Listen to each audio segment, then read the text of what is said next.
I have been head down in Kingdom Come Deliverance 2. It is easily one of the biggest, most ambitious games I've ever played. Coming in hot with a 9.5. I'll tell you why.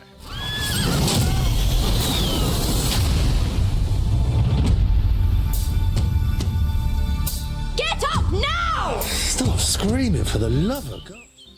Kingdom Come Deliverance 2 is one of the most immersive, pretty realistic looking games that will keep you going for hours upon hours upon hours.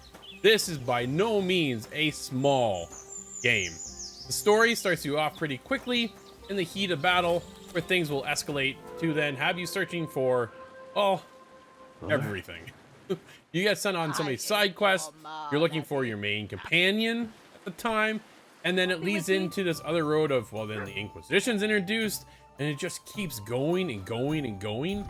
The main story starts off, and it's like a 3-hour tutorial with the most systematic of systems that get you so deep. It is so ingrained in how you need to function.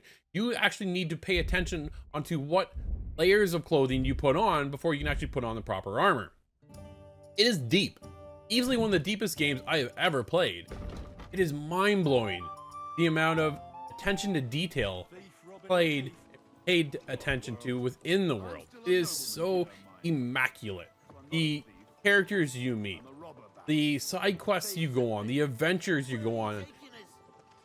When you start the game, 3-hour tutorial, from there, the other purpose, right, very early on, your main quest is to get to this wedding. 30 hours went by before getting to the wedding. There are so many other ways to go about this game.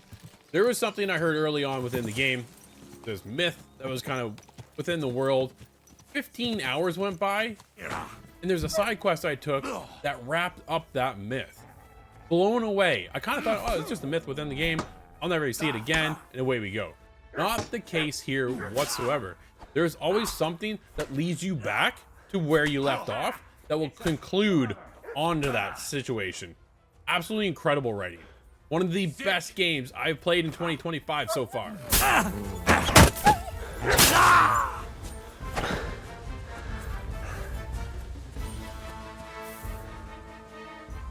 Now, Kingdom Come Deliverance 2 doesn't come without its problems. Some graphical things here or there, some misplaced landscape, there's things floating sometimes. Very, very minor for how immersive the game is itself. First person, I'm more of a third person player, but the first person really kind of does draw you in, get you right in the face of other people. There are so many things to do, from alchemy to becoming a blacksmith, to make foraging your own weapons. Like, there's just so many other systems that make it a believable and realistic world that you just live in. It's not like, okay, here's the game and just go. It is, here's the game, now live here. That's the difference between it feeling more of a game than more of a simulation. It is one of those things that it just, you head down a path, but you never quite get there because you found this, get hit by wolves, you get some bandit that comes out of nowhere, you got some drunk walking down the side road, you just never know who you're gonna run into or what the situation is gonna come about. It is incredible. Problem here is the combat. Combat is not going to connect with everybody. It doesn't connect with me. I try to avoid the combat in most circumstances. I have managed to survive some. I mostly die. The weight of the combat is really influential of how the situation plays out. Think about it in real life. If you run into a bunch of bullies, say 3 of them, you're going to stick around and try and take them all out. You're not going to do that here either. Hit up 3 people here and I was like, I'm out of here. This is nuts. Running this one situation, I bypassed these 3 people because my objective was around the corner to talk to them, to hopefully have them team up with me. They did. Or I deal with those guys, side with them, and then team up against where my objective was. There's just so many different circumstances of how all of this plays out. The forethought from Warhorse Studios to think of all these different ways to solve the situation, to solve that side quest. Do not miss out on the side quest.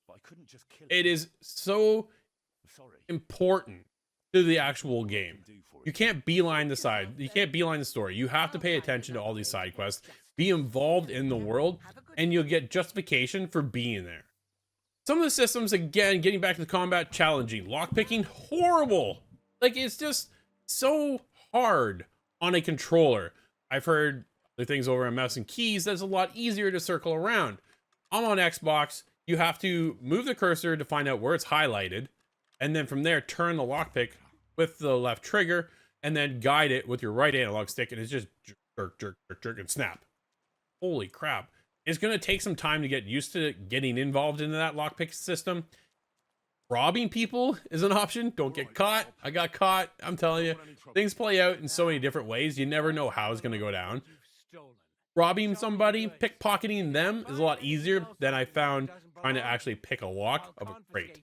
There's various difficulties. There's one I hit hard. Wouldn't even allow me to do that because why? I had to upgrade my perk system. 275 perks within this game. It is incredible. The more you focus on one particular aspect of Henry, that will help go towards upgrading that particular perk. Strength, to do a lot of strength related stuff, a lot of combat stuff, a lot of stealth. Then you can go in and hone in on your stealth mechanics. How about maybe your dog? You want to focus in on your dog. Your dog is very, very important. 30 hours went by in a blink of an eye.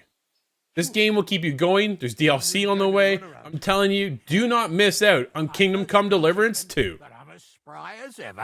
That's true. And you handled this too, sir.